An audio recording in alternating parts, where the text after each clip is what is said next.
Hello, xin chào mọi người nhé. Thì đây là chiều quay vlog là bài hát của dân tộc mình các bạn. Năm chia là mình cũng hát ít ít thôi, chưa. Giờ này mình hát lại. Mong các bạn xem video của mình nhé các bạn nhé. Không hay đâu, hát bài dân tộc thôi.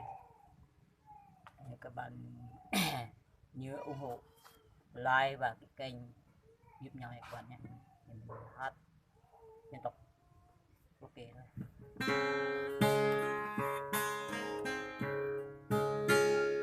Nãy cô giới thiệu có hạt có tuh sabay để chặt đồ tuh là tại buộc nó đang ấy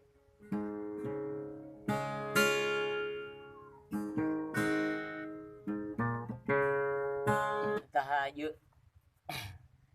lại về cái tàu lên đến phòng cam rồi tuh mà có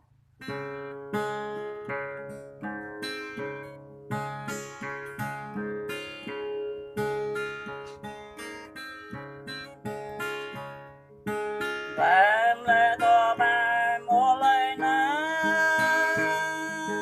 non nhớ to em ơi thế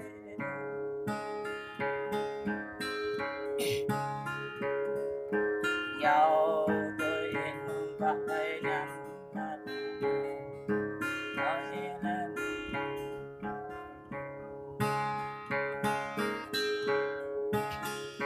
ôn đồ hay xa trong hai lá đời vẫn là có gì một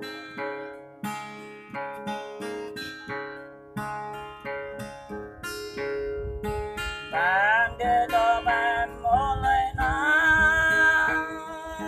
non nhớ ô tô em ở từ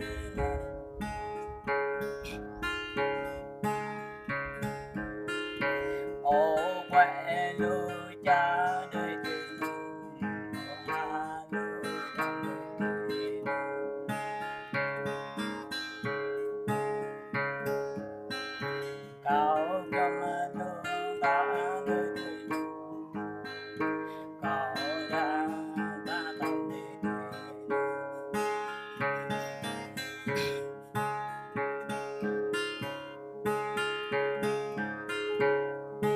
bạn để cho bạn ô lấy nái non nhớ ô tô em đến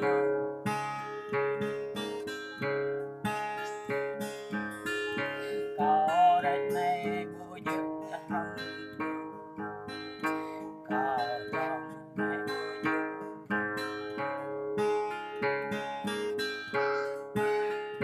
ô lại bình yên về về họ tàu bạn ô kia bình yên nhà bạn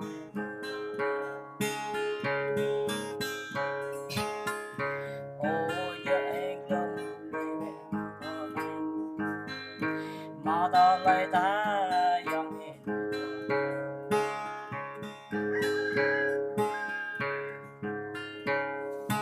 bạn để cho bạn ô lại nái non nhớ có bạn ở trên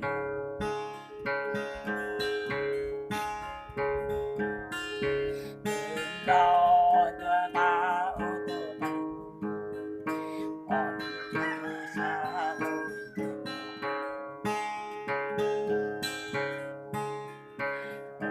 không xa nhà đất kế tôi bạn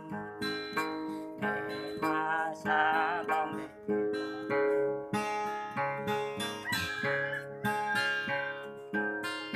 dòng về xa biết hết kế tôi bạn ô muốn đất kế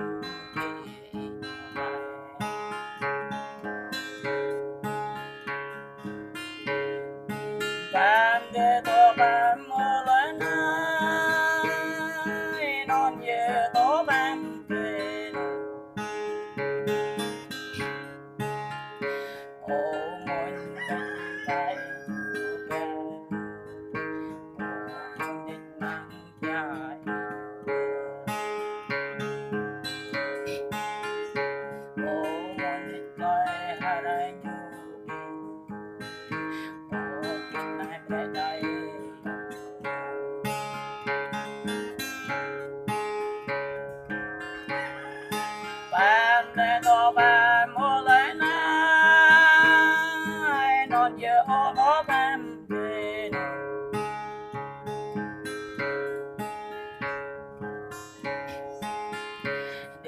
là bao gan mai ta được nào ta ra ô lao ta ra sông nghe được ô lao kia ta ra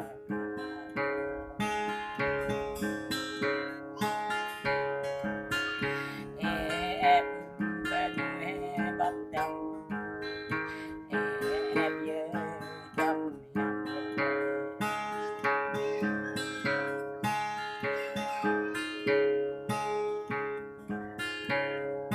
Phạm lệ to ba ngô lại nay non như to bám ngô tươi màn dòng này như chụp bộ thao bạc màn dòng này như sắp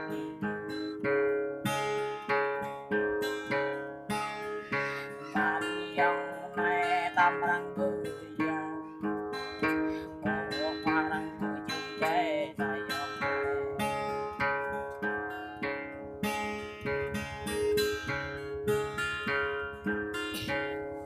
Phạm lệ to bám ô lên ai non về ô to bám tươi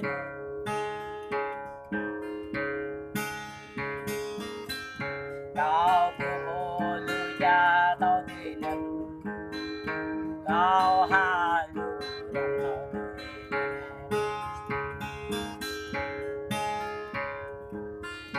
tao cao ngâm lưu ta tao tươi nâng cao đã lưu bưu dương tao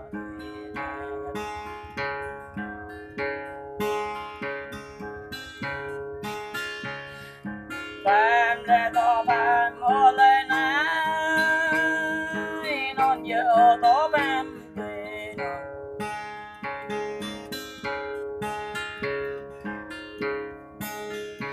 đừng lo là nhẹ tươi to bám cao em bắt cha lại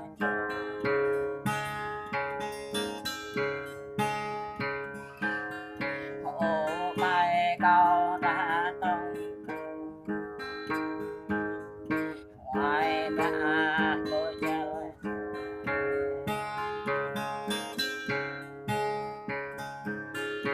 ô lao có ngoài chơi tông cao chẳng như đang cầm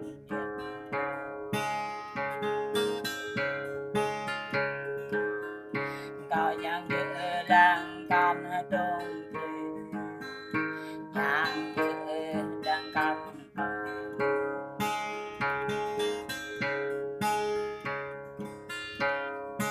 Phạm lệ to bám ô lên ai non nhiều to bám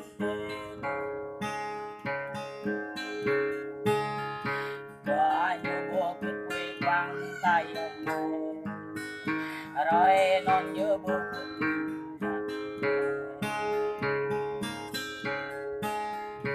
rồi non như bộ quyết quay tung bộ quyết lòng tay ông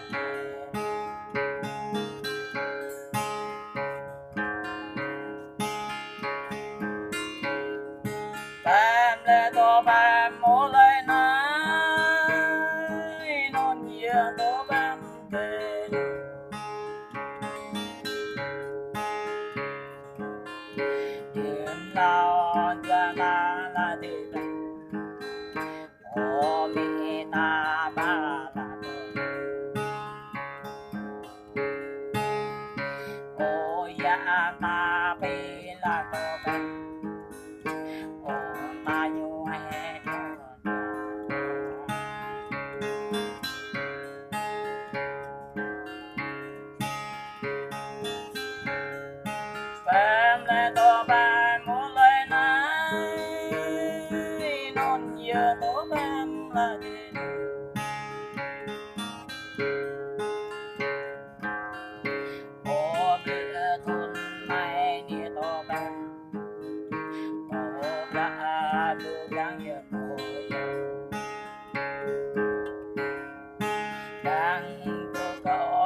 lô ta mà nhớ